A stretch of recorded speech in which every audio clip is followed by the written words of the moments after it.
Hello, my little things, family and friends. Welcome back to the channel, guys. As I was saying in my last video, which was a Dollar Tree haul, and whoa, was it a haul?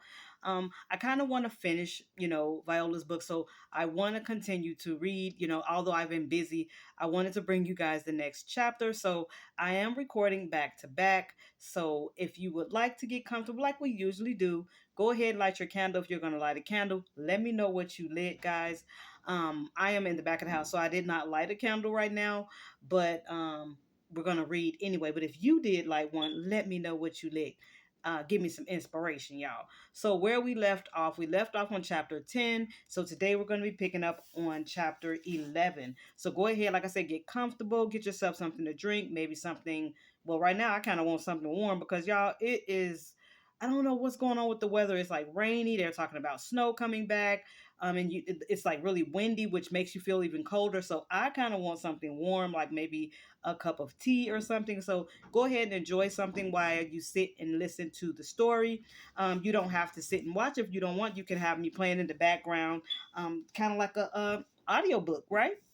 Okay, guys. So remember, I am not reading it in its entirety because, of course, I do not own the rights to the book, but I am going to try to read bits and parts of it that, I feel like I want to share with you guys. So, you guys ready? Let's jump in. Chapter 11. So, chapter 11, it is titled Being Seen. The quote at the top is, may you live long enough to know why you were born. That was written by a Cherokee birth blessing. Okay, guys? So here we go. It says, from ninth grade until I finished high school, we lived on Park Street. Then Parker Street because we were evicted from the house on Park Street. Parker Street was an attic apartment, tiny with slanted ceilings and only two bedrooms. My sister Anita had gone off to college and got her own apartment. Diane was long gone. She had gone to Howard University when we were on Park Street and made her home in Washington, D.C. So it was only me and my sisters Dolores and Danielle with my mom and dad. My brother John was never around. We were cut off welfare because they found out that my father was still living with us and he was making a salary. It was not a living wage, though, guys, but it was a salary. Back in the day, they just cut you off. When we were evicted, we got shopping carts, put everything in there that could fit, and wheeled it over to Parker Street to that tiny attic apartment on the third floor. If I had to carry a shopping cart of belongings up three winding flights of stairs now, I don't think I'd make it. It was that abrupt. We had to get out. I was in the 10th grade when we were forced to make that move. Aside from not paying rent, this is how the eviction happened. My mom and dad got into a brutal, bloody fight with Carlos, the landlord. The fight may have been about rent. Carlos was Portuguese with a very heavy accent, and it was obvious that this was the last straw. He wanted to move a family member into the house and was tired of my parents not paying rent. They would always make promises, then get so behind, he was done. My dad was convinced Carlos was a racist. When my dad felt any hint of being seen less than, oh, he let loose. I understood the man. He just wanted them to pay the rent. Carlos came by with his wife demanding their money. My dad began to argue with him, and after he said we had to get out, the argument escalated. My dad had come home that day with a new toy, a machete. He had it wrapped in a towel, newly sharpened. Carlos saw the machete and started screaming that my dad was planning to attack him. He tried to grab it from my dad, who subsequently tried to grab it back. Carlos's wife freaked out and tried to grab it as well. And my mama, not wanting to be left out, started grabbing at it too. It became a game of tug of war with screaming and crying and cussing. Everybody was yelling different commands in Portuguese and English. Let go. No, you let go. You're trying to kill me. No, I wasn't. I was bringing it in the house. It ended with Carlos getting sliced under his arm. Oh, y'all, that sounds Crazy. My dad's hand, I think, was also sliced, and we were, well, evicted. So relieved was Carlos that we were leaving. It's probably the reason he never pressed charges. At this point, I was trying to leave the vast vestiges of my bad behavior behind and was uber focused on achieving as much as I could. Once again, I hadn't made the connection that my behavior matched the chaos at home. I was a powder keg of secrets. I kept them in because it allowed me to get through my day. I couldn't let what I was feeling out. Any chance I had to be part of something where I could make a mark, I joined in. Teachers at Central Falls Junior Senior High School and counselors were my lifeline. Miss Aces, Mr. Yates, Mr. Perkins, Mr. Kenyon, Miriam Boyan, Miss Amiss, who was a doppelganger to Gene Wilder, only smaller, was my science teacher in ninth grade. He was also the musical director and glee club instructor. I drove him crazy. I was just bad, y'all. I talked too much. I was the classic theater kid who needed a creative outlet and couldn't find one. So I created it for myself, inappropriately in class. In other words, I acted out, literally acted out. He was always screaming at me. In ninth grade, he threw me out of his class and they put me in another science class. There was no one in that science class that I knew, so it shut me up real quick. He said I a few years later I came into one of he came into one of my classes and said, "Viola, I got something for you."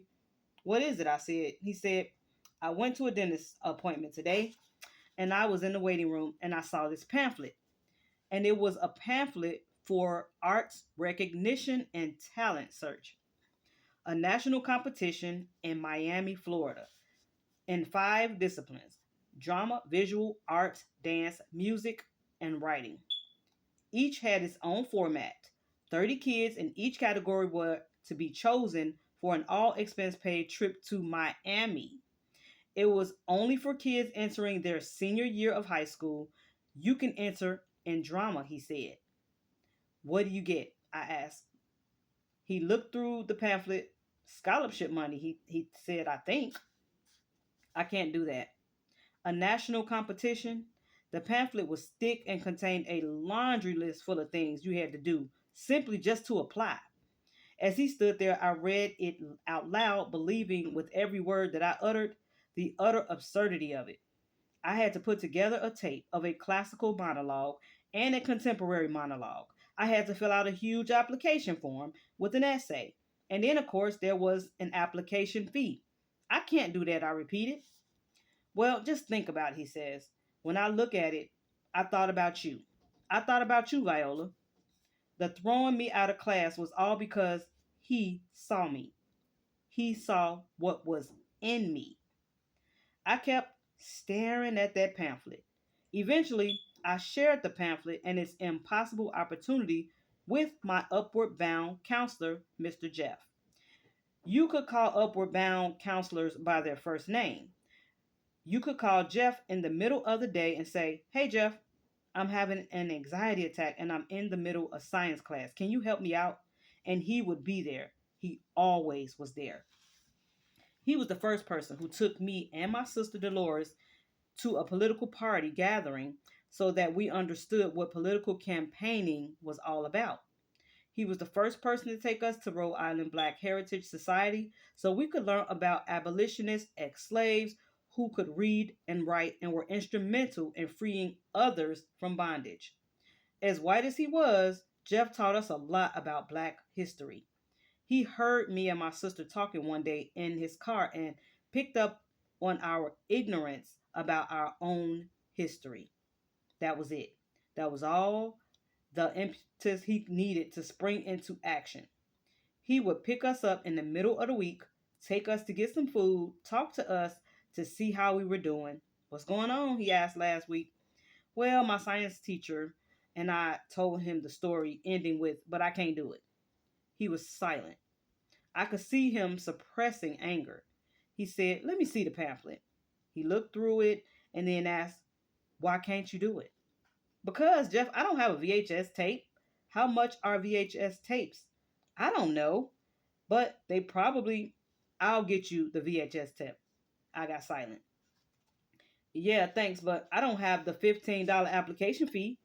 Viola, I will get you the $15 waiver for the application fee. I was silent again. Well, Jeff, I have to film myself doing two monologues. Where am I going to film it? Viola, there's a TV station on the campus of Rhode Island College. I know the people in the TV station. You can film them there. After a long pause, he said, "You've run out of excuses." And he was right. It was now time for me, as I have heard black people say so many times, either crap or get off the pot. So I crapped. I got my monologues together. I went to Rhode Island College where Dolores was a student. She was so excited. I kept changing clothes, most of which belonged to her, in her room, searching for the right look. I went to the TV station. I filmed my classical and contemporary monologues. I filled out that application and I sent it all in. Free from the chains of my excuses, I was handling my business and exercising my agency instead of sitting around doing nothing and claiming that agency was a win in itself and of itself. Thousands applied in the competition for drama alone, and only 30 would be chosen.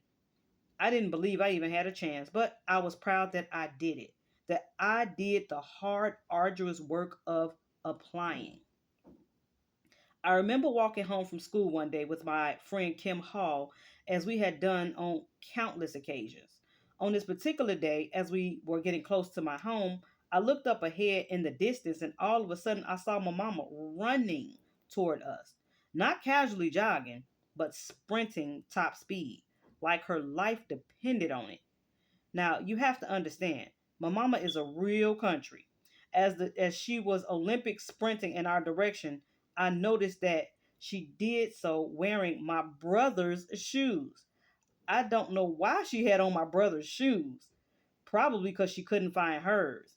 But as she drew closer and closer to us, we could clearly see that she was going nuts, waving some piece of paper in her hand and sprinting and yelling. It was a Western Union note, something foreign to those younger than the Generation Xers like myself. Think of it like a text, but in physical rather than instant electronic form. My mama didn't even take time to catch her breath before revealing the contents of that message. You've been chosen. You've been chosen to come to Miami, Florida for the arts recognition and talent competition. I was frozen, silent, frozen like I had been as my sisters yelled at me to throw the firecracker out the window back when we were younger.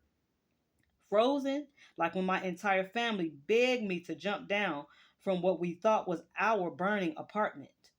Frozen like when I sat silently all those many times while being lectured by teachers and nurses and principals about my bad hygiene. But this was a good kind of frozen, a spectacular, glorious kind of frozen, dumbfounded by the sheer unbelievability of the news my mom was sharing with me, stupefied by the idea that the work I had invested in a crazy dream actually paid off, astonished that individuals I had never met actually saw me and deemed me worthy to participate in this prestigious competition. I could not for the life of me see myself as one of the chosen few. But of the 1,200 applications, I was one of 30. I got an all expenses paid trip to Miami. I was in. Oh my gosh, y'all. I read that and I was so excited for her. So happy for her that she actually got the chance to be seen. Do you know what that may have could have felt like to be you have all these this whole number, this big number. You feel like you're like this little in this huge number, but yet you get picked.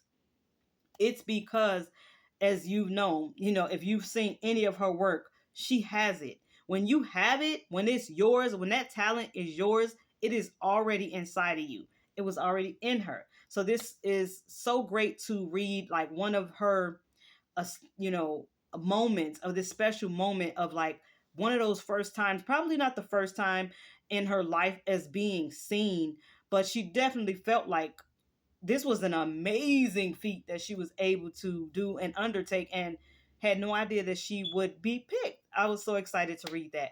So that, guys, is chapter 11. Let me know, do you have something like that you're proud of, like something that you felt like, oh, I'm never going to get that? I'm trying to think if I have one. I'm sure I do. I just, one is not coming to my mind right now. Actually, here on YouTube, actually, that did happen to me. Two beautiful ladies did a collab where they were trying to start like an awards type of ceremony or program or something here for new YouTubers. And I was new. This happened maybe over a year ago. And they were trying to highlight channels, just trying to get everybody shown and seen. And them their sales were pretty new because they hadn't even had 1,000 subbies. But I thought this idea was really, really cool to do like this awards thing. And so they wanted to award you with a trophy and a certificate. And I do have it. I don't think my trophy is in here, but I have it in my room. But they had all these different categories, just kind of like with that. There were maybe to seven different categories where people voted for you. And in my category, I think I was in the category of hauls, y'all, Dollar Tree hauls. And in my category, I want to say they did have, I think, 28 people. And out of the 28, I was thinking, they're not going to pick me. But I was, because they let you know that you got nominated. So they let you know in advance, maybe a month before the drawing or maybe 3 weeks or something, if you got nominated. And so they let me know that I got nominated in my category. But at the end of the month, when they revealed all the winners, I was the winner. And I honestly did not see that coming. Like I said, at the time, I was fairly new. But people enjoyed it and they voted for me. So I did have one of those moments. Like I said, I'm sure I've had others, but that's the one that just came to mind. If you have a memory or something like that you're proud of, or you were like, whoa, it blew your mind, go ahead and share that with me if you would like to in the comment section of my video. And I thank you guys so very much for just sticking with me. Like I said, I don't care how long it takes me to finish this book, I am going to finish it. Yes, life gets busy, it be lifing, but every time that I remember to try to bring another chapter, I will. And thank you guys for all of you who are enjoying this book, keeping up with this book. Thank you so very much for doing that. This one was a really happy read. I love this chapter. Okay, guys, I'm going to catch y'all in the next one. Don't forget to hit that like before you go and subscribe to the channel if you have not. And if this is the first video you've ever seen of me, it is a story time with Lynn. I have done this before where I read a book.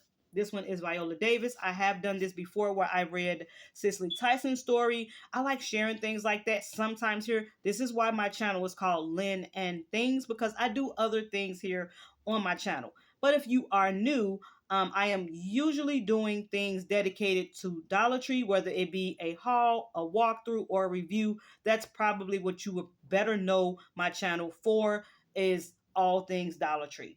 But I do other little things too. Okay, guys, thanks so very much. I'm going to catch y'all in the next one.